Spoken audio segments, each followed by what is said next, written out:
Hello again.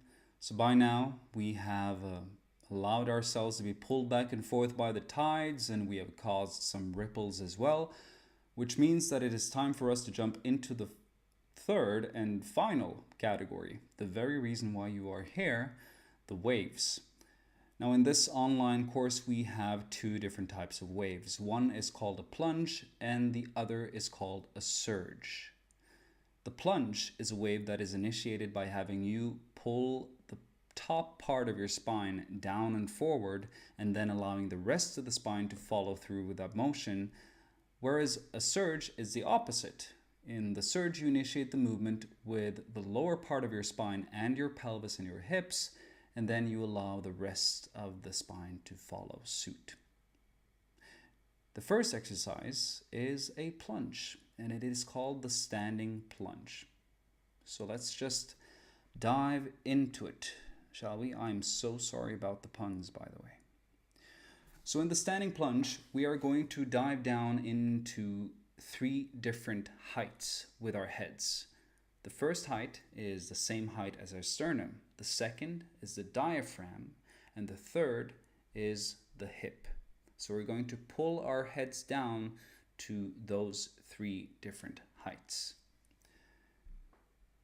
So now, in the first repetition, I'm pulling my head down so that it is at the same height as my sternum, which means that I'm not going to flex a lot of parts of the spine.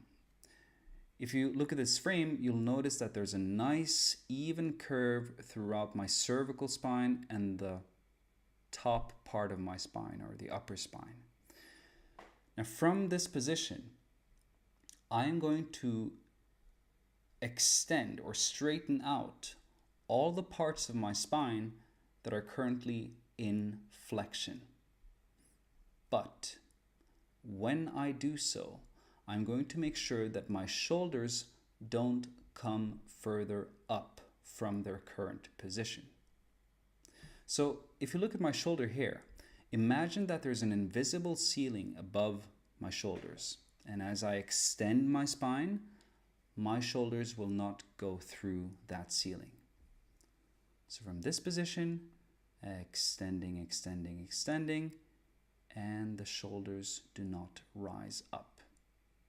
And then we go back to neutral.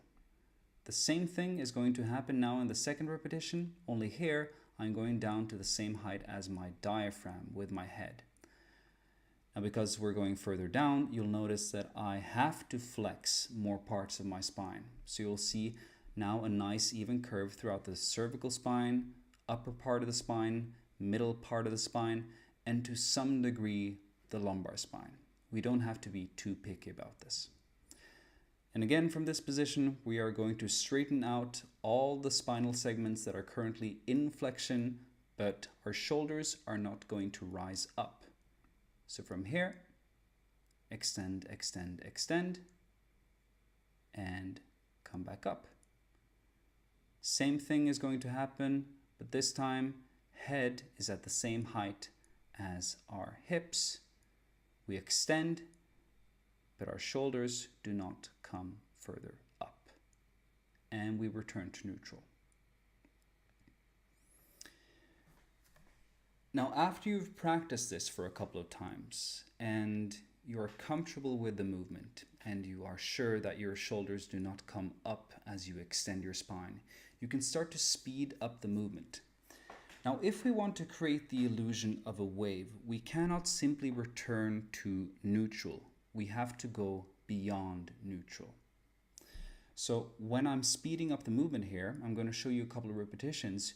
You'll see that I'll gradually be adding more extension of the spine as I am going back to my original standing position. Let's take a look. Still pretty slow tempo, hunching, extending, and back.